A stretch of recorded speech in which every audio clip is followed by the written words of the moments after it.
आज संविधान के ऊपर मेन कंसेप्ट देना है। तो मैं सभी समन संघ के आदेश का पालन लेकर यहाँ पर हाजिर हूँ। आज मैं आज का जो विषय है वो बहुत ही बढ़िया चूज किया है कि संविधान में जो हमारे कुछ डायरेक्टिव्स दिए हुए हैं, क्या उन डायरेक्टिव्स के अनुसार हम लोग चल रहे हैं। और खासकर जिनके लिए संविधान बनाया था, जिनके जीवन में सामाजिक, आर्थिक, राजनीतिक और सांस्कृतिक परिवर्तन लाना ये उसका मुख्य उद्देश्य था। उन लोगों ने जो आज तक जितने भी संगठन अपने बनाए, क्या उन संगठनों ने अपनी ये सफलता पाई है संविधान के इन मूलभूत सिद्धांतों के ऊपर? तो इसका आंसर जरूरी निकलता है नहीं। क्यों नहीं? तो ऐसा है कि पहली बात तो हमने संविधान को समझ ही नहीं लिया ठीक तरीके से, क्योंकि संविधान समझने के लिए कॉन्स्टिट्यूशन असेंबली डिबेट में बाबा साहब ने कहा कि आपको पहले संविधान वाद समझना होगा, क्योंकि वो संविधान सभाओं में उनके जो खासकर 4-5 बड़े रिकॉर्डेड और इतने बढ़िया जो संबोधन थे। एक संबोधन है 17 दिसंबर 1946 का, दूसरा 4 नवंबर का है, 17 नवंबर का है, 24 नवंबर का है 1948 में, और एक संबोधन है जो कि आखिरी का है, लेकिन वो इस देश की लगभग 100 से 200 साल के इतिहास को उसमें डायरेक्टिव दिए हुए, लाइन ऑफ एक्शन दी हुई है। वो है 25 नवंबर 1949 का। तो पहली बात तो है कि संविधान सभा के जो डिबेट्स है वो अगर पढ़ लेते हैं तो हमको पता चलता है कि ये संविधान ने हमको दिया क्या। दूसरा, संविधान जब हम पढ़ते हैं, उसको समझने की कोशिश करते हैं, तब हमें पता चलता है कि संविधान समझने के लिए फिलॉसफी बिहाइंड द एक्ट जो बात होती है, जैसे कोर्ट किसी केस में जो जजमेंट देता है, कोर्ट की मुख्य जिम्मेदारी होती है कि उदाहरण के तौर पर अगर ले किसी जगह कोई मर्डर हो जाए तो उसके पीछे का बेसिक लॉजिक क्या है, किसने ये शुरू किया, किसके मन की आइडिया थी। तो मुख्य आरोपी कौन है ये ढूंढने का काम कोर्ट करती है। पर आजकल कोर्ट अपना ठीक तरीके से कर्तव्य नहीं निभा रही है, वो एंटी कॉन्स्टिट्यूशनल हो जाती है। तो एंटी कॉन्स्टिट्यूशनल होने के लिए क्या कारण है? दूसरा है कि संविधान की जो मुख्य धाराएं है उसमें खास मुख्य बातें ये है कि संविधान ने हमको क्या दिया। तो संविधान ने इस देश को जन्म दिया है। जैसे आर्टिकल 1 कहता है कि इस देश का नाम क्या है, तो इंडिया, दैट इज भारत। इसका मतलब इस देश का नामकरण भी संविधान ने किया। दूसरी एक बहुत ऐतिहासिक बात संविधान ने की है, इस देश में लगभग 650 संस्थानें थे, जो छोटे छोटे राजाएं थे, छोटी छोटी उनकी विरासतें थी, किसी का 1 डिस्ट्रिक्ट का, किसी का 10 डिस्ट्रिक्ट का, किसी का ऐसा छोटा मोटा उनका कारोबार चलता था। और वो संस्थानिकों को अंग्रेजों ने इसीलिए बनाए रखा था क्योंकि अंग्रेजों को पता था कि ये संस्थानिक जो है, जो हमारा कहे वो सुनेंगे, क्योंकि उनको अपनी अपनी रियासत में राज चलाना था। इसीलिए बाबा साहब ने सबसे बड़ा काम क्या किया, तो आर्टिकल 2, 3, 4 में दिया हुआ है इस देश की टेरिटरी क्या होगी, मतलब इस देश की बाउंड्रीज कितनी होगी, इस देश के क्षेत्रफल कितना होगा, कितने तरीके के लोग होंगे, कितनी पॉपुलेशन रहेंगी, कौन सी भाषाएं रहेंगी। तो ये सारा कुछ आता है आर्टिकल 2 से लेके आर्टिकल 11 तक। ये है चैप्टर 1 और चैप्टर 2 की बात।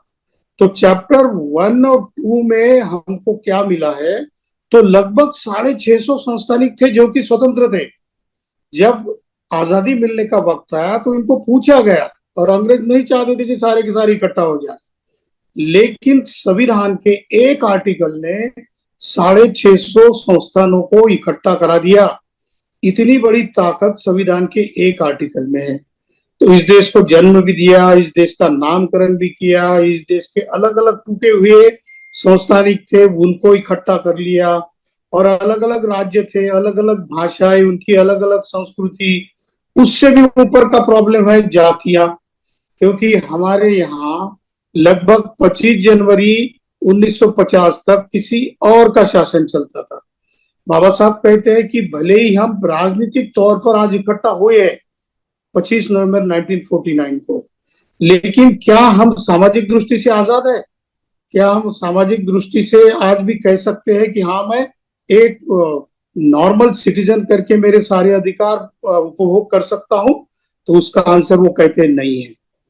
तो ये समस्या क्यों आई? तो उसी संबोधन में वो कहते हैं कि कास्ट और एंटी नेशनल, जातीय राष्ट्र विरोधी तत्व है, इसीलिए उसको सबसे पहले खत्म करने का मार्ग हमको ढूंढना पड़ेगा। उनकी थ्योरी में लगभग 1918 से लेके तो 1946 तक, 46 47 तक बाबा साहब ने कॉन्स्टिट्यूशनल डेवलपमेंट की हिस्ट्री लिखने का काम किया, क्योंकि वो राजनीतिज्ञ थे और खासकर उनकी जो पीएचडी थी वो पॉलिटिकल इकोनॉमी में थी। तो पॉलिटिकल इकोनॉमी में बाबा साहब की जो पहली जो थे ये रिसर्च और पीएचडी हुई है, उसका विषय ये था कि ब्रिटिशों के काल में भारत को क्या मिला, भारत में ब्रिटिशों का एडमिनिस्ट्रेशन किस तरीके से हुआ। और दूसरा जो उनका पीएचडी का थीसिस था वो था डिसेंट्रलाइजेशन वे, मतलब decentralization of finance in British India. मतलब ब्रिटिश काल अपने जमाने में यहाँ के जो प्रोविंस हुआ करते थे या आज भी प्रोविंस है, इनको किस तरीके से पॉलिटिकल फाइनेंस करती है, किस तरीके से फाइनेंस देकर इनकी प्रोग्रेस करने की बात करती है। तो ये इसकी गलतियां बाबा साहब ने दोनों भी रिसर्च पेपर में ढूंढी है। तो वो पॉलिटिकल इकोनॉमिस्ट के तौर पर वो दुनिया में बहुत फेमस हुए, इतने फेमस हुए कि पहली वाली जो पीएचडी थी बाबा साहब की, उस पीएचडी ने बाबा साहब के जो गुरु थे वो प्रोफेसर एडविन सेलिंगमैन, उन्होंने खुद लिखा है कि ये मेरा जो स्टूडेंट ऐसा अकेला स्टूडेंट है जिस स्टूडेंट से मैं सीखा हूं, क्योंकि उनकी आर्गुमेंट चलती थी। वो कहते हैं कि ब्रिटिशों ने जो डिसेंट्रलाइजेशन ऑफ प्रोविंशियल फाइनेंस, ये प्रोविंस को किस तरीके से फाइनेंस की तरीके से ब्लॉक कर दिया, और यहाँ का पूरा रेवेन्यू, जैसे कॉटन बनता था, मिल्स इस्टेब्लिश हुए थे, कोल्स था, ये जितनी भी जरूरतें वो इंग्लिश इंग्लिश लोगों को लगती थी, जैसे रॉ कॉटन उसका रुई बनाते थे और यहाँ से फिर कपड़ा बनने के लिए उधर चला जाता था, खासकर मैनचेस्टर में। तो ये इकोनॉमिक शोषण किस तरीके से किया, और उन्होंने उपाय भी बताया कि डिसेंट्रलाइजेशन ऑफ प्रोविंशियल फाइनेंस किस तरीके से करना चाहिए ताकि राज्य भी अपनी अपनी अपनी सत्ता ठीक तरीके से चलाए और यहाँ पर सोशल रेगुलेशन हो, आर्थिक क्रांति के साथ साथ सामाजिक क्रांति भी हो। क्योंकि उनकी पहली सोच थी कि जब तक लोग सामाजिक दृष्टि से इकट्ठा नहीं आएंगे तब तक इस देश का कुछ भी नहीं होने वाला। क्योंकि वो कहते 25 नवंबर की अपने संविधान की सभा में कि हम लोग पॉलिटिकली तो वन मैन वन वोट में आ गए, एक मूल्य है एक के वोट का। जो पूना पैक्ट में डबल इलेक्ट्रोड का वोट मिलना था वो सक्सेस नहीं हुआ, क्योंकि गांधी जी आड़े आए, उन्होंने रोक दिया, क्योंकि उनको समझ ही भी नहीं आ रहा था social theory of this country. वो तो धर्म को चिपके हुए थे और धर्म में जो जातियां थी उनसे वो ज्यादा चिपके थे, चातुर्वर्ण में विचार करने वाले थे। वो भले अपने आप को वो बैरिस्टर कहते हो या बैरिस्ट्री की होंगी उन्होंने, लेकिन सोशल इकोनॉमी उनको पता नहीं थी। अब बाबा साहब ने बहुत समझाने की कोशिश की पर उन्होंने नहीं माना। एक व्यक्ति अपने आप को महात्मा कहता है और इस देश के उस वक्त के 9 करोड़ लोगों के मूलभूत अधिकारों के आड़े आता है, अनशन पे बैठता है। ये बात बाबा साहब ने अंग्रेजों को भी बताई। पहली जो राउंड टेबल कॉन्फ्रेंस हुई 12 नवंबर से 1 महीना तक चली, उस राउंड टेबल कॉन्फ्रेंस में बाबा साहब ने constitutional history of this country, इस देश का जो राजनीतिक व्यवस्था, सामाजिक व्यवस्था, आर्थिक व्यवस्था, इस सब का जिक्र वो कॉन्स्टिट्यूशन असेंबली में कहा। और उसका इतना प्रभाव पड़ा कि वहां का रैमसे मैकडोनाल्ड, वो प्राइम मिनिस्टर था जो कि चेयरमैन था उस सभा का, उन्होंने भारत के सवाल तो छोड़ दो पर अपने इंग्लिश देश के सवालों के लिए भी बाबा साहब को बीच बीच में वो बोलता था कि doctor Ambedkar, you spoke now, you speak now, you suggest us what policy we should adopt to make our country a social progressive country। तो वो उनके लिए भी सजेशन मांग रहे थे। इसका मतलब है कि वहां पे बाबा साहब का दोहा काम पे आया। पर बाबा साहब की असली चिंता थी कि आपने हमको क्या दिया। आप कहते हो कि हमने इतना दुरुस्त किया, लेकिन क्या आपने हमको अधिकार दिया? क्या हम लोग पाठशाला में सीख सकते? नहीं। क्या हमको आम रास्ते पे जनरल प्लेसेस में घूमने का अधिकार है? क्या हम लोग शादियां कर सकते हैं, इंटरकास्ट मैरिजेस? क्या हम जमीन खरीदी कर सकते हैं? इसमें से आपने कुछ भी नहीं दिया, तो आपका धन्यवाद किस तरीके से करें? उल्टा उन्होंने पहली बार पहली सभा में कहा कि आप हमको पूर्णतः स्वतंत्रता दो, और पूर्ण स्वतंत्रता देने से पहले आपको कुछ रिफॉर्म्स भी करने होंगे, जो कि 1857 तक उन्होंने बहुत रिफॉर्म्स किए।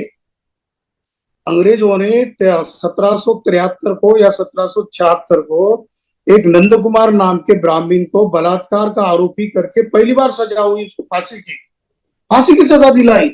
तो उस वक्त जो जितने भी अभी वो उस वमन संघ में जो जुड़े हुए लोग हैं, वो उन्होंने इतना विरोध किया कि हमारा जो मनुस्मृति का संविधान है, इसमें इनको सजा दी नहीं जा सकती, उसको सिर्फ थोड़ा सा डांट डपट करके छोड़ दिया जा सकता है, ऐसा प्रोविजन है, आप हमारे धर्म में दखलंदाजी मत करो। लेकिन उन्होंने 1857 तक कुछ भी नहीं माना, एक के ऊपर एक सोशल रिफॉर्म्स करते गए।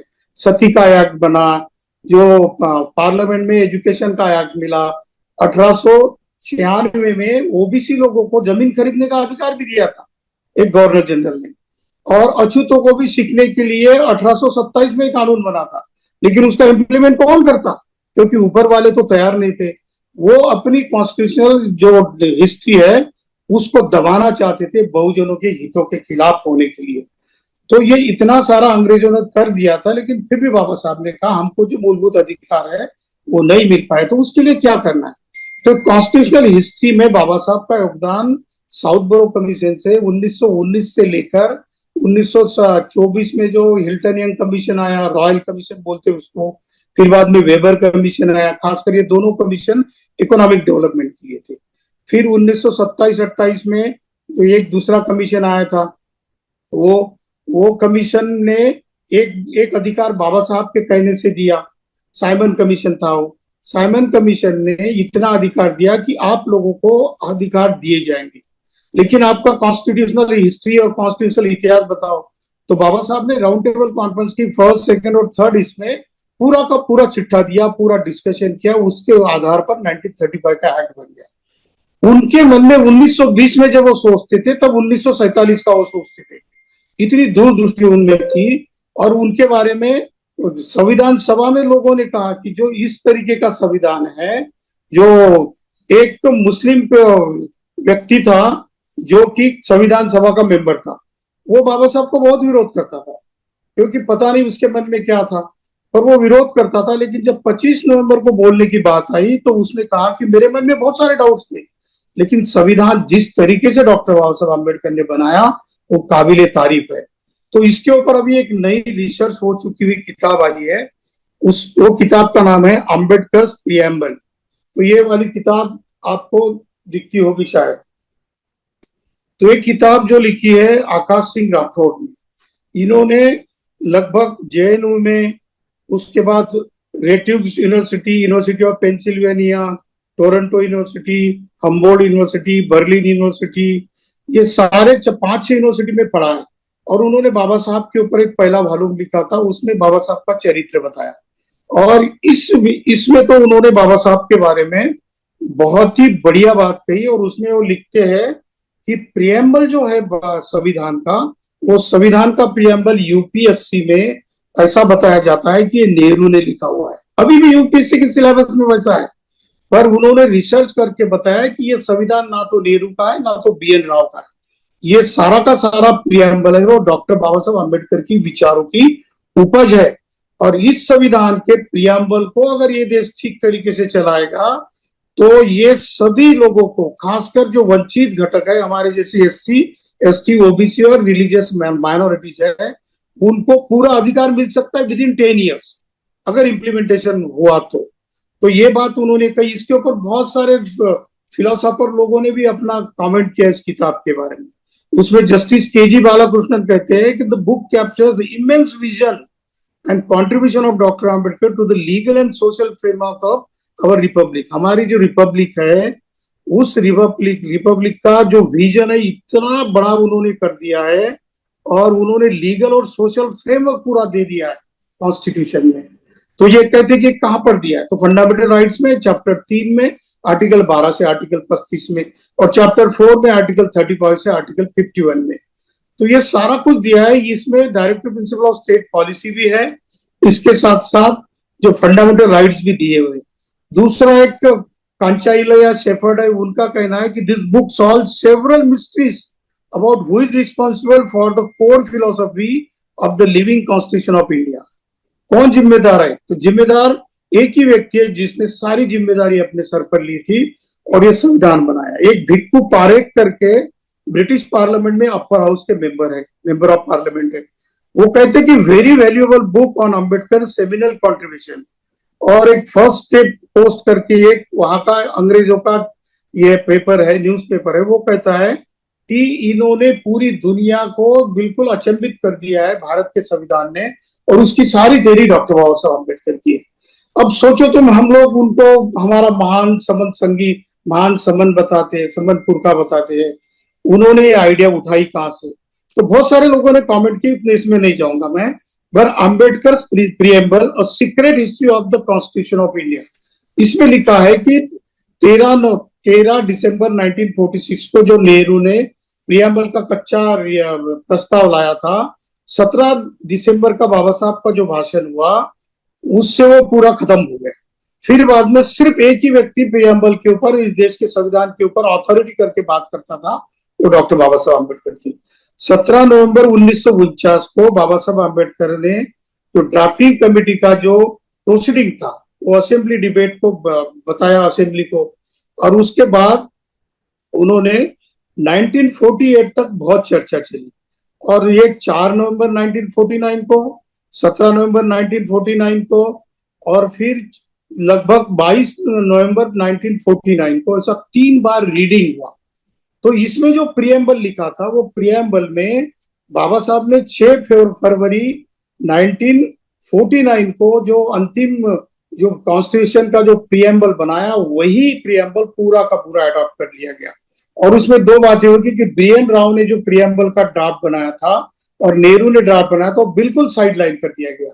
लेकिन गलती से सारे लोग जो यूपीएससी का सिलेबस है उसमें भी और बहुत सारे किताबों में भी नेहरू ने प्रिएम्बल लिखा, ऐसी झूठी बात बताते। तो इस किताब ने बहुत सारा भंडाफोड़ कर दिया। और उसमें चैप्टर जो है, वो चैप्टर भी बहुत इंपॉर्टेंट चैप्टर दिए, 6 चैप्टर। इसमें 6 चैप्टर अगर हम लोग पढ़ेंगे तो उसमें justice the story of BR Ambedkar, Baba Sahab Ambedkar ने कितनी तकलीफों को सहन किया और ये जस्टिस कैसे दिया कॉन्स्टिट्यूशन के माध्यम से इस देश के लगभग 85% लोगों को। दूसरा, लिबर्टी स्वराज्य इज हुज बर्थ राइट। ये स्वराज्य बर्थ राइट वाला जो कोटेशन तिलक का था, वो तिलक का कोटेशन बदलकर बाबा साहब ने जो कॉन्स्टिट्यूशन असेंबली में जो बताया, तो स्वराज्य किसका बर्थ राइट है? तो कहता है कि बहुजनों का है।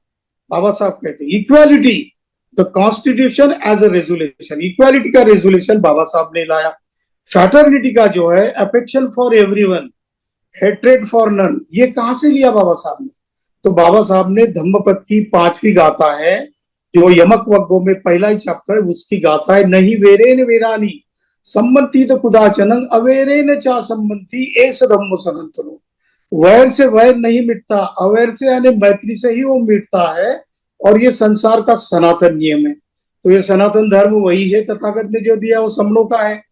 और जो नहीं वेरेन वेरानी जो कंसेप्ट है, वो प्रिएम्बल के बनाते वक्त जो फैटर्निटी का जो प्रिंसिपल आया, मतलब बंधुत्व का, भाईचारे का, ये प्रिंसिपल भारतीय संविधान में बाबा साहब ने बुद्धिज्म से या फिर समनों की थ्योरी से, समनों की फिलोसॉफी से लाया हुआ है।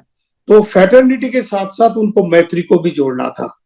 तो मैत्री उन्होंने कहां से ली? तो ये भी मैत्री अपने गुरु से ली, समनों से ली है, महासमन तथागत से ली।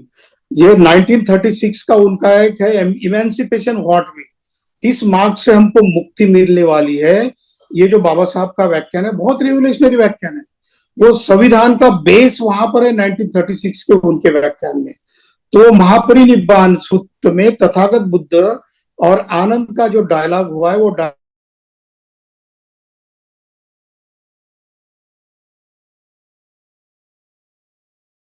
किसी की हिम्मत नहीं होती कि इस इंसान को किस तरीके से कंट्रोवर्सी करके, इसको आर्गुमेंट करके, इनके बातों को, इनकी फिलॉसफी को खत्म कर दिया जाए। तो वो कहते हैं उसमें मैत्री का जो प्रिंसिपल क्या है?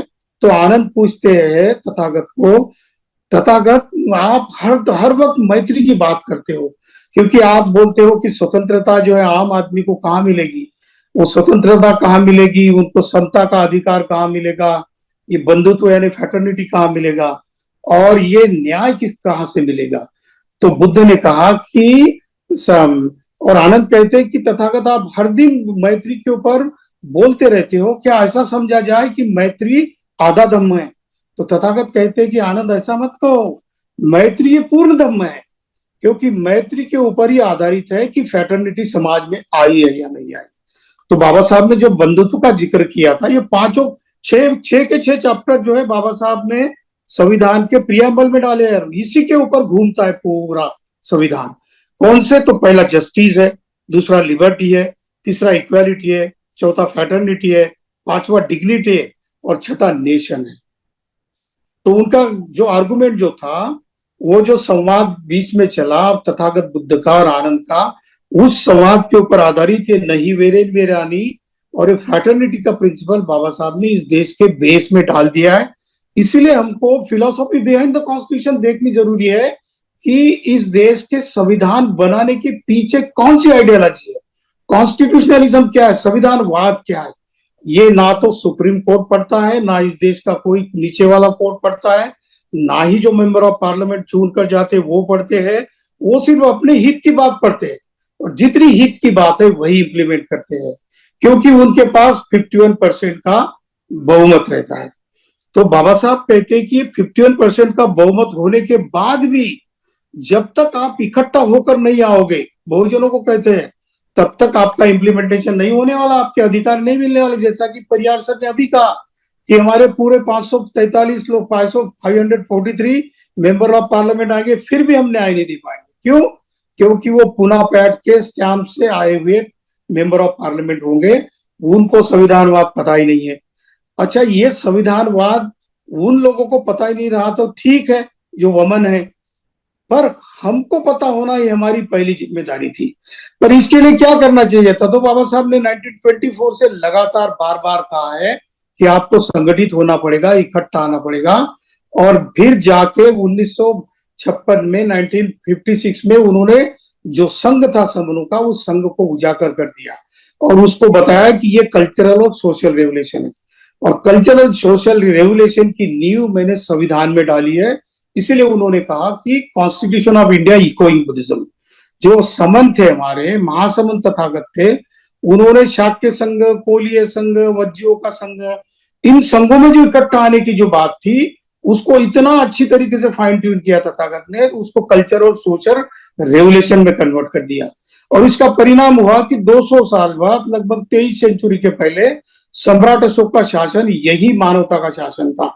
सिर्फ एक गलती हो गई सम्राट अशोक के काल की कि वो दुरुस्त भी नहीं कर सकते थे। ऐतिहासिक काल में उस वक्त प्रिंटिंग मशीनरी का शोध नहीं लगा था, खोज वो तो 14वीं शताब्दी में लगा चाइना में। और चाइना ने सबसे पहली दुनिया की कौन सी किताब प्रिंट की?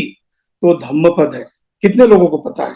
तो ये जो संविधान है, ये संविधान की पूरी जो फिलॉसफी है, मानवता है, ह्यूमैनिटी है, और ये justice, liberty, equality, fraternity, dignity और नेशन, ये तो सम्राट अशोक ने इंप्लीमेंट किया था, लेकिन उन्होंने पत्थरों पे लिख दिया। अब पत्थरों पे तो आज्ञा ही लिख दी, उसमें ऑर्डर्स है, जो एडिक्ट्स कहा जाता है उसको। एडिक्ट्स यानी ऑर्डर, राजाओं की, राजा का आदेश, वो लिखा है पत्थरों में, गुफाओं में, या उस वक्त के ताम्रपटों में। पूरा संविधान वो उस वक्त नहीं लिख पाए, क्योंकि उस वक्त जो खोज नहीं निकली थी फ्रीड की। तो इसीलिए सम्राट अशोक का संविधान अगर आज कलेक्ट होते करते तो बिल्कुल भारत के संविधान जैसा होता। इतनी बड़ी रेवोल्यूशन तथागत बुद्ध ने जो सामाजिक और सांस्कृतिक जो क्रांति की थी, उसका इम्पैक्ट अशोक सम्राट के काल में हुआ, और उसके बलबूते पर ईरान के बॉर्डर तक चला गया था जम्बूद्वीप। इतनी बड़ी है। बाबा साहब ने सारा निचोड़ निकाला इसका, और निचोड़ निकाल के अपनी सारी बुद्धिमत्ता लगा दी दांव पर, और वो विजेता हो गए। लेकिन 2-3 बातें वो कर नहीं पाए, जिसकी वजह से हम लोग पीछे रुके हुए, जिसके ऊपर समन संग गहराई से बात करना है। वो बात है संगठित होने की, इकट्ठा आने की। और इकट्ठा आने के लिए उन्होंने कहा कि मेरा गुरु कहता है, मेरे तीनों भी गुरु कहते हैं। उनका जब चरित्र में पढ़ता हूं तो मुझे एक बात कॉमन दिखाई देती है कि उन्होंने अपनी फिक्र नहीं की, बहुत कुछ डोनेट कर दिया, अपना लाइफ डोनेट कर दिया, अपना फैमिली को डोनेट कर दिया, अपने आप को पूरा उतार दिया लोगों के विकास के लिए। तो ये तीनों मेरे गुरु मुझे सिखाते हैं कि जीवन में सबसे पहला काम क्या है, तो शीलों का आचरण करना। तो कहते हैं कि पंचशील, अष्टशील, दशशील है, 227 नियम है भिक्खुनी के, 311 नियम भिक्खु के, 311 नियम है भिक्खुनियों के। इन विनयों को केवल भिक्खु भिक्खुनी और श्रामणेर श्रामणी को नहीं, कि आम इंसानों को भी उसका पालन करना चाहिए। क्यों? क्योंकि कहते हैं कि इकट्ठा आने के लिए सबसे बड़ी चीज है कि आप शीलवान हो या नहीं। आप अगर किसी की हत्या करने की सोचते हो तो आप इकट्ठा आने में बाधा हो, रोड़ा हो। आप अगर किसी के यहां से कुछ चोरी करते हो तो आप फिर क्राइटेरिया पूरा नहीं कर सकते। आप व्यभिचार अगर करते हो तो बिल्कुल नहीं कर सकते। आप झूठ बोलते हो तो बिल्कुल नहीं कर सकते।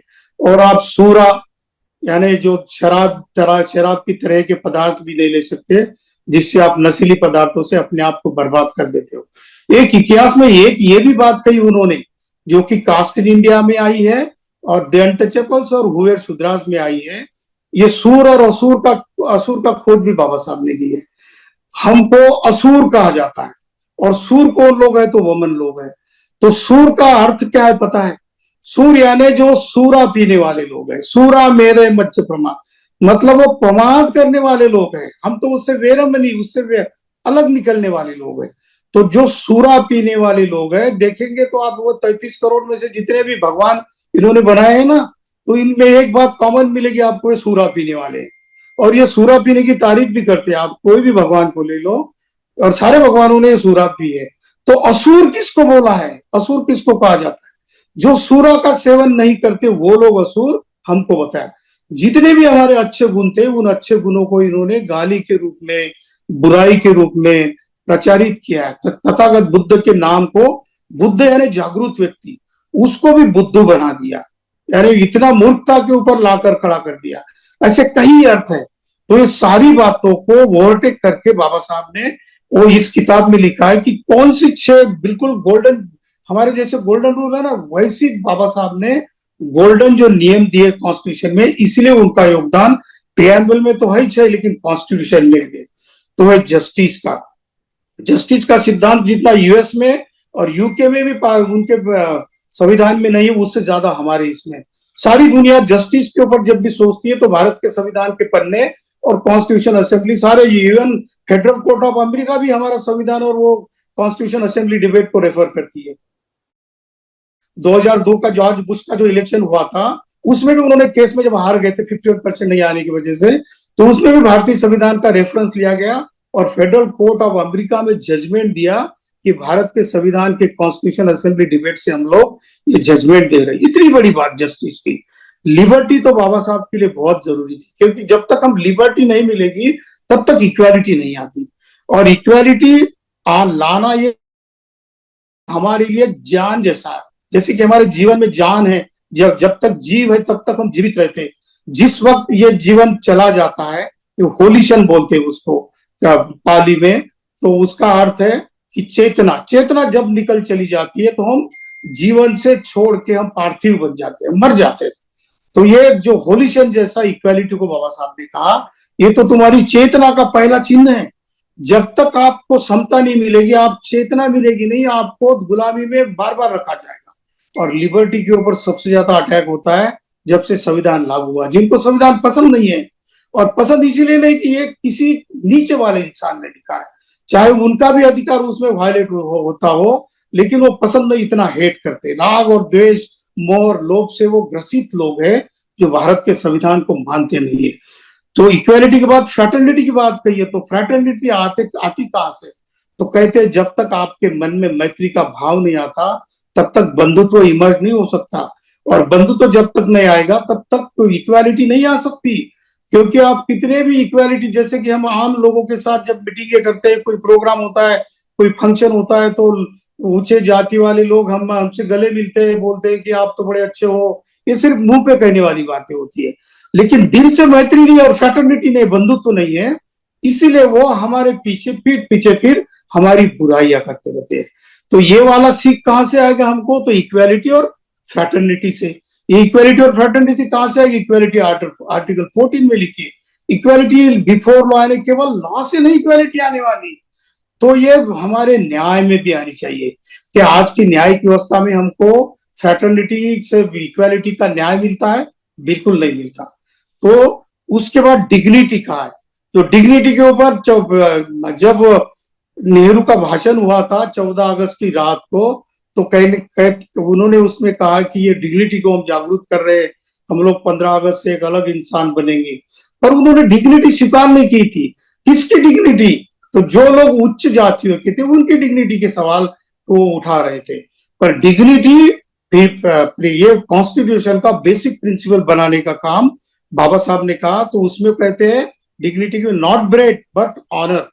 हमको रोटी नहीं चाहिए, एक बार रोटी नहीं मिली तो चलेगा, लेकिन सम्मान के लिए हम जीते हैं। जैसा 1927 में माड़ का सत्याग्रह हुआ था, तो बाबा साहब कहते हैं कि ours battle is not for wealth, not for power, our battle is for honor, और बैटल इज फॉर डिग्निटी, और battle is for reclamation of human rights. हमको इंसान के तौर पर अधिकार मिले, यह सबसे बड़ी हमारी डिमांड है। आप हमको इंसान समझते ही नहीं हो, आप बेसिक राइट भी देने को तैयार नहीं हो। जो महाड़ का सत्याग्रह किया था उसमें बाबा साहब कहते पंछी पक्षी जानवर, इवन की सुअर तक के जानवर जो गंदगी फैला वो भी पानी पी सकते हैं, पर वो भी मामूली अधिकार जो बेसिक अधिकार है वो भी आपने नहीं दिया। तो हमारा सबसे बड़ा अगर क्या स्ट्रगल है, तो स्ट्रगल फॉर डिग्निटी। तो डिग्निटी का अधिकार बाबा साहब ने संविधान में दिया। उसके बाद सबसे बड़ा अगर क्या बाबा साहब ने दिया होगा, जो कि ना हमको समझाए ना हम लोग को समझाए, वो है नेशनहुड की आइडिया। वो कहते हैं 25 नवंबर की इसमें कि those who believe that we are a nation they are in illusion. जो लोग ऐसा समझते हैं कि हम राष्ट्र है वो भ्रम में है। We are not nation, we are nation in the making. हम लोग राष्ट्र बनने की प्रक्रिया में है, और राष्ट्र बनता कब है? तो जब तक ये 5 चीजें नहीं आती, जस्टिस, और जस्टिस मिलता कैसे? तो लिबर्टी, इक्वालिटी और फ्रेटर्निटी का व्यवहार है, मैत्री है, तो ही जस्टिस है। जो जज बैठा हुआ है अपनी कुर्सी में, वो अगर सामने वाले दोनों पक्षों को अगर मैत्री से देखता है, फ्रेटर्निटी से, इक्वालिटी से और लिबर्टी देकर देखता है, तो ही उसके मन में संभावना है कि वो जस्टिस दे देगा। पर ऐसा नहीं है, इसलिए हमारे खिलाफ ही जजमेंट आते हैं, और जब तक वो बने रहेंगे तब तक ऐसा ही होता रहेगा। इसलिए बाबा साहब ने जुडिशियल सर्विस के बारे में भी लिखा था। जब तक बाबा साहब कहते कि जुडिशियल सर्विस नहीं होगी तब तक हमको न्याय नहीं मिलने वाला, क्योंकि Brahmans are not having the judicial character. ऐसा 1919 के केस में अंग्रेजों ने कहा है। तो ये वाली बात जस्टिस में आ गई है। जस्टिस में वो फुलफिल नहीं करेंगे तो नेशन बनेगा कैसा? तो नेशन के बीच में हर्डल है। कौन सा हर्डल है? तो पहला हर्डल है भेदभाव का। भेदभाव आता कहां से? जातियों से। जातियां बनी कहां पर? तो जातियां बनी है आपके स्क्रिप्चर में, आपके जो धर्म के शास्त्र है उन शास्त्रों में। तो शास्त्रों को जला डालो, ऐसा वो कहते हैं 19 और 20 मार्च 1927 को, और उसका इम्प्लीमेंटेशन भी वो खुद करते हैं 25 दिसंबर 1927 को, वो भी महाड़ में। और ये लेते कहां से? तो कहते कि मेरे गुरु ने कहा था, जो इस देश का महान, सबसे पहला महान शूद्र जिसने सारे शूद्रों को जागरूक किया, वो ज्योतिराव फूले है।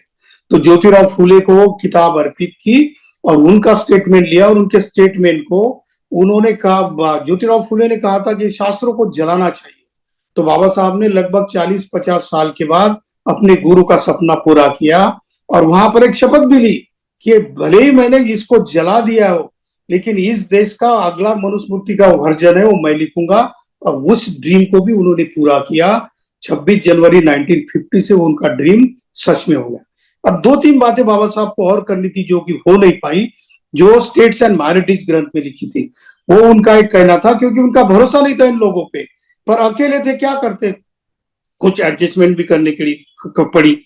उन्होंने जो स्टेट्स एंड माइनॉरिटीज नाम के ग्रंथ में लिखा था कि यहाँ की एग्रीकल्चर है उसका नेशनलाइजेशन होना चाहिए, पर वो सब संभव इसीलिए नहीं हुआ क्योंकि यहाँ पर फ्यूडल लॉर्ड्स थे, जमींदार लोग सबसे ज्यादा थे कॉन्स्टिट्यूशन असेंबली में। उन्होंने बहुत विरोध किया, और बाबा साहब उस वक्त अकेले पड़े, क्योंकि कांग्रेस के जितने ओबीसी SC ST के जो भी प्रतिनिधि थे वो समझ ही नहीं पाए उनको, और बाबा साहब के खिलाफ उनको उचकाया गया, और उन्होंने भी बाबा साहब का विरोध किया। असल में अगर ये नेशनलाइजेशन ऑफ एग्रीकल्चर अगर कर दिया जाता तो सारी जमीन सरकार के नाम पे हो जाती, और जमीन का आलम ये विबंटन जो होता या डिस्ट्रीब्यूशन जो होता, जो जमीन कर सकता है, जमीन कर सकता है, जमीन में मेहनत कर सकता है, उसके लिए 20 साल को दे दो और उसका सेठ सारा लेने की कोशिश करो, और जमीन जो मेहनत कश है उसको दे दो, तो सारे SC ST और OBC को जमीन मिल जाती थी। तो ये नहीं हो सका। दूसरा, नेशनलाइजेशन ऑफ ऑल रिसोर्सेज, जैसे आज जो हमको बीमा मिलता है या पॉलिसीज जो हमारी उतरा कराई जाती है, ये लोग नहीं करते। ये अगर करते तो 1951 में पहली बार इन्होंने करना चाहिए था, इनकी इच्छा नहीं थी, पर प्रेशर आ रहा है बहुजनों का, क्योंकि बहुजन धीरे धीरे समझ रहा है, इकट्ठा हो रहा है।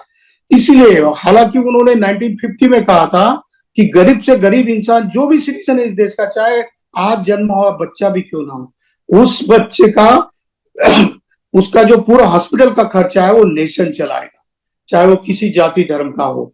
जैसे कि हम लोग यूरोप में और अमेरिका में देखते हैं, 60 वाले लोग और 10 साल के अंदर वाले बच्चे, उनका पूरा का पूरा मेडिकल का खर्चा, ट्रांसपोर्टेशन का खर्चा राष्ट्र उठाता है।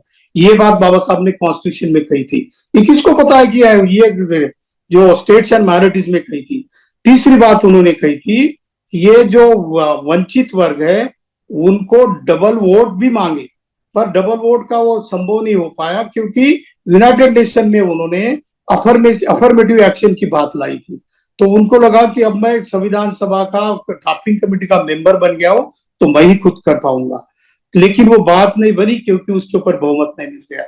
बहुत से लोग विरोध करते थे, और जिनको आज वो रिजर्वेशन मांगते ना, खासकर ये गुजर है, जाट है, मराठा है, रेड्डी है, ये सारे अपने अधिकार को मांग रहे हैं, उनको नहीं मिलने वाला जब तक आर्टिकल 16 में बदलाव नहीं होता। क्योंकि आर्टिकल 16 और 16(4) कहता है कि जिसको फंडामेंटल राइट है उसी को आरक्षण मिलेगा, और ये SC ST को फंडामेंटल राइट्स दिया है। आर्टिकल 340 में वो लोग फंडामेंटल राइट में बाबा साहब लेना चाहते थे, लेकिन इन्होंने विरोध किया, OBC के लोगों ने। मराठों ने तो 5000 का मोर्चा राजगुरु पे बाबा साहब के घर पे निकाला कि हमको भिखारी समझता है ये आदमी, हमको भीख नहीं चाहिए रिजर्वेशन। यानी उस वक्त जो वमनों ने इनके मन में यही डाला था कि रिजर्वेशन यानी कि कौन तो भिखारी का काम है, तो आप भीख लेने वाले थोड़े, आप तो उच्च हो, आपको तो अधिकार है इन अछूतों के ऊपर राज करने का। तो ये बात आई, इसलिए इतना बड़ा संविधान जो दुनिया का सबसे बेस्ट डॉक्यूमेंट है, इतनी सारी लिखी हुई बात, आज 75 ईयर्स हो गए, फिर भी हम उसकी फिलॉसफी या जो संविधानवाद जो है, कॉन्स्टिट्यूशनलिज्म समझने में असमर्थ रहे। इसलिए हम लोग जुड़े नहीं है, संघ में नहीं है, जुड़े नहीं है। अगर हम संविधान को असली तरीके से अगर हम समझ पाते तो SC ST लोग एक दूसरे के बीच में झगड़ते नहीं, बल्कि उल्टा कहते, क्योंकि रिजर्वेशन देने का भी उनका है जो ये था, उन्होंने जातियों को फिर वर्ग में क्यों लाया, तो कुछ लगभग 3700 जातियों को उन्होंने OBC बोल दिया, अदर बैकवर्ड क्लास। लगभग 1700 जातियों को उन्होंने शेड्यूल कास्ट बोला। शेड्यूल यानी जो कॉन्स्टिट्यूशन में जो शेड्यूल बनता है वो शेड्यूल वाले लोग, और शेड्यूल ट्राइब यानी जो जंगल में रहते हैं लेकिन संविधान में जो शेड्यूल बनेगा उस शेड्यूल में आने वाले लोग। और ये तीनों शेड्यूलों बाबा साहब इसमें संविधान में डालना चाहते थे। उसमें 2 बाधाएं आई। एक बाधा ये आई कि उन्होंने हर जाति के व्यक्ति को कहा था कि आपकी जाति और उपजाति इसका पूरा रेफरेंस मुझे दे दो, मैं संविधान में एक अलग से नया जो है शेड्यूल बनाऊंगा। जैसे 8-9 शेड्यूल है तो उस वक्त 10वां शेड्यूल हो जाता, उसमें सारी जातियों की लिस्ट बन जाती, और इन जातियों को, उपजातियों को आरक्षण कानूनन मिलेगा और ये फंडामेंटल राइट होगा, तो कोई कोर्ट उसके ऊपर अगेंस्ट में जजमेंट नहीं दे सकता था। लेकिन इसके आड़े आए OBC लोग, इसके आड़े आए SC के जो ना समझदार लोग थे वो, और सिर्फ 3 लोगों ने साथ दिया, एक जोगेंद्रनाथ मंडल, एक पंजाबराव देशमुख और बाबा साहब। सिर्फ 3 ही लोग संविधान सभा में आवाज उठाते। जो लोग OBC के मेंबर थे उन्होंने भी विरोध किया। ये हमारा दुर्दैव है, क्योंकि हमने अभी तक संविधानवाद को, संविधान की बेसिक फिलॉसफी को नहीं समझा है। तो ये समझने के लिए क्या चाहिए, तो फिर बाबा साहब के गुरु की तरफ जाना पड़ेगा, संघ में आना पड़ेगा। क्योंकि तथागत बुद्ध से पहले संघ थे, उनमें थोड़ा अहंकार था। जैसे कि शाक्यों के बारे में कहा जाता है कि बहुत अहंकारी थे, लेकिन संघ की बात वो मानते थे, संघ को सबसे ऊंचा मानते थे। संघ का जो जजमेंट होता था, डिसीजन होता था, वो सिरोधार्य मानते थे। और वज्जिका संघ तो बिल्कुल डेमोक्रेटिक था। तो ऐसे सारे जो 16 जनपद थे उनके संघ थे, उन संघों की जो कॉन्स्टिट्यूशन थी उस वक्त की, जो चाहे वो बोलिए कि कॉन्स्टिट्यूशन थी, उसमें उन्होंने सुधार किया। और तथागत बुद्ध का जो संविधान जो है, जो बताई हुई जो फिलोसॉफी थी सोशल और कल्चर, उस फिलोसॉफी को सम्राट अशोक ने इंप्लीमेंट किया। उन्हीं बातों को बाबा साहब ने ये संघ बनाया, यूनियन ऑफ स्टेट बनाया, संघ, देश का नाम भी संघ रख दिया। हमको सिर्फ क्या करना है, तो इस संघ की फिलॉसफी को लोगों के बीच में घर घर तक पहुंचाना है। उसका हम प्रयोग 12 अक्टूबर को कर रहे। दीक्षा भूमि पे 10 लाख तक लोग आ जाते हैं, तो उनको हम यही बताना चाहते हैं कि भाई आप हमारे समन संघ में जुड़ते हो नहीं जुड़ते हो अलग बात है, पर कम से कम हम जो बोल रहे हैं कि आप समन हो, इतना तो मानो। अगर नहीं मानते हो तो लो, आपके छाती में लगा देते हैं बिल्ला, या बैचेस लगा देंगे, ये समन का ग्रंथ ले लो, ये हैंडबिल ले लो, पढ़ो, देखो। हमारा विरोध करने के लिए तो कम से कम जुड़ो। पहले दिन आओ, पहले दिन 8 दिन 10 दिन आप हमारा विरोध करो, हमारी गलतियां निकालो, और गलतियों से आप कुछ सुधारना देने वाला अगर कोई पर्याय बता दो तो हम आपको फॉलो करेंगे। अगर नहीं है तो जो हम समन कहते हैं, मैं समन हूं, हम समन है, समन इकट्ठा आएंगे तो ही सारा कुछ संभव है, ये कहने के लिए हम संघर्ष कर रहे हैं। संघर्ष तो अपनों के साथ ही करना पड़ता है, क्योंकि संबंध जो पराया है उसके साथ बोलने का, उसका यहाँ पर चर्चा करने का कोई मतलब ही नहीं है। कोई जरूरत नहीं हमको हम लोग के बारे में बोलने की कि वो कौन थे, वो क्या थे। अरे भाई, 26 जनवरी 1950 के बाद आपको इतना बढ़िया संविधान मिला है। संघ में रहोगे तो संविधान आपके पास आएगा। संविधान कहता है कि मैं आपकी तभी मदद करूंगा जब आप मुझे बचा कर रखोगे। कैसे बचाना है आपको, तो इकट्ठा आ जाओ और मेरे ऊपर हाथ पे ले लो तलवे पर, और तलवे पर रखो मुझे। मैं आपको जो चाहे वो अधिकार देने के लिए बाध्य हूं। आप 51% में आ जाओ और जितना चाहे वो, जैसे कि हमने स्टेट्स एंड माइनॉरिटीज में कहा, nationalisation of agriculture, nationalisation of policies, और जो रिजर्वेशन का डबल इलेक्टोरेट, कोई जरूरत नहीं डबल इलेक्टोरेट मांगने की। अभी किसी वक्ता ने अभी कहा अगर आप 51% 60, क्योंकि आप 85% हो, आपको 51 ही इकट्ठा आना है। अगर इतने इकट्ठा आ जाओगे तो आपको किसी को रिजर्वेशन मांगने की जरूरत नहीं है, ना आपको किसी के सामने हाथ पसारने की जरूरत है, ना अपना हक किसी को मांगने की जरूरत है, ना किसी को जस्टिस मांगने की जरूरत है, क्योंकि जज की चेयर पे बैठने वाले आप ही लोग होंगे। क्योंकि आप तो नेशनल जुडिशियल सर्विस पहले ही इसमें कर दोगे। एक ही बार पूरा कॉन्स्टिट्यूशन अमेंडमेंट करा सकते हैं और उसमें सारे के सारे बेसिक प्रोविजन कर सकते हैं जो हम सोचते हैं, जो हम चाहते हैं। किसी की हिम्मत है आपके इन अधिकारों को रोकने की, क्योंकि आप संख्या में ज्यादा रहोगे। पर इसका बेसिक जो प्रिपरेशन है वो है समन संघ में इकट्ठा आना। क्योंकि समन क्या करता है, 10 गोल्डन रूल क्या करते हैं, हमारे बीच के जितने भी विवाद है उसको धीरे धीरे नलीफाई करता है। जैसे कि तथागत धम्मपद में कहते हैं कि रजत का अरावसतन थोको थोको खने खने, जो सुनार होता है, जो चांदी का या सोने का धीरे धीरे से थोड़ा थोड़ा मल निकालता है, वो 24 कैरेट का सोना गर्म करके उसको बनाता है। समन संघ भी व्यक्ति को ऐसा ही धीरे धीरे इतना पवित्र कर देता है कि उसके मन में किसी समन के प्रति दुश्मनी का भाव रहता है नहीं। वो बंधुत्व के ही पीछे लगा रहेगा, वो मैत्री ही करेगा, वो समता, स्वतंत्रता और बंधुत्व का ही बात करेगा। और वो फिर किसी जज की कुर्सी में बैठकर जस्टिस ही देगा, चाहे वो वमन है या समन है, क्योंकि वो किसी के बारे में बुरा सोच ही नहीं सकता है। तो ये जो justice, liberty, equality, fraternity, dignity और नेशन, ये बातें सारी एक अकेले इंसान ने दी है। इसीलिए Ambedkar is the father of preamble and doctor Ambedkar has secret history of the constitution of India. इसमें बहुत सारी बातें बताई है, लेकिन वक्त नहीं होने की वजह से मैं इतना ही आह्वान करूंगा कि संविधान आपको बार बार आह्वान कर रहा है कि आप इकट्ठा हो जाओ, इकट्ठा आ जाओ, समन संघ में आओ। आप यूनियन ऑफ स्टेट में, राज्यों का संघ जो है, उस संघ को इस्टेब्लिश करो और सत्ता हाथ में ले लो और जो चाहे वो अधिकार ले लो। आपको किसी के घर पे जाकर अधिकार मांगने की जरूरत नहीं है। पर हम इतने अनजान लोग हैं, हमने हमारे पुरखों को इतनी बेईमानी से लिया है। हमने पुरखों का जो अधिकार होता है, उनकी बातें है, उनको अभी तक बिल्कुल आचरण में नहीं लाया। इसलिए सारे को जिम्मेदार है तो हम खुद है। हम वमनों को जिम्मेदार बताने की कोशिश ना करें। हम इकट्ठा आएंगे तो वमन तुम्हारे घर में आ सकता है? बिल्कुल नहीं आ सकता। और इकट्ठा आने के लिए क्या वमन आपके हाथ को बांध कर रखा है, आपके दरवाजे को लॉक लगा रहा है? वो बिल्कुल नहीं। हमारी इच्छा नहीं है, इसलिए हम लोग ये सोचते नहीं। जिस दिन हमारी विल होगी, ये विल के ऊपर डिपेंड है। जैसे हमारी कल्चर और सोशल विल हो जाएगी तो पॉलिटिकल विल अपने हाथ में आएंगी, और political will say economic will तो हमारे अधिकारों में होगी, तो सारा कुछ परिवर्तन जो क्रांति है इसका पर्व शुरू होगा, बशर्ते कि आप लोग समन संघ से जुड़ के रहो, अपने आप को सरेंडर कर दो। जैसे तथागत ने कहा, नदियां जैसी समंदर में मिल जाती है, फिर नदियों का पानी सेपरेट नहीं किया जा सकता। उसी तरीके से व्यक्ति जब समन संघ में आता है तो अपना व्यक्तित्व खो देता है उस नदी की तरह, वो समा जाता है, फिर वो अपना अस्तित्व खो देता है।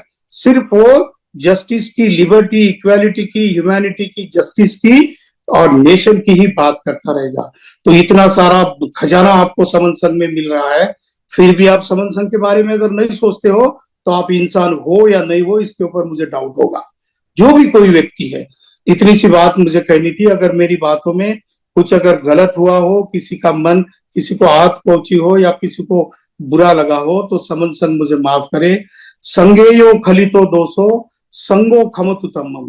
ये जो संघ है इसके प्रति अगर मुझसे कुछ दोष हुआ हो तो संघ मुझे माफ करे। संघं नमामि, संघं नमामि, संघं नमामि। जय संविधान, जय भीम, नमो बुद्धाय।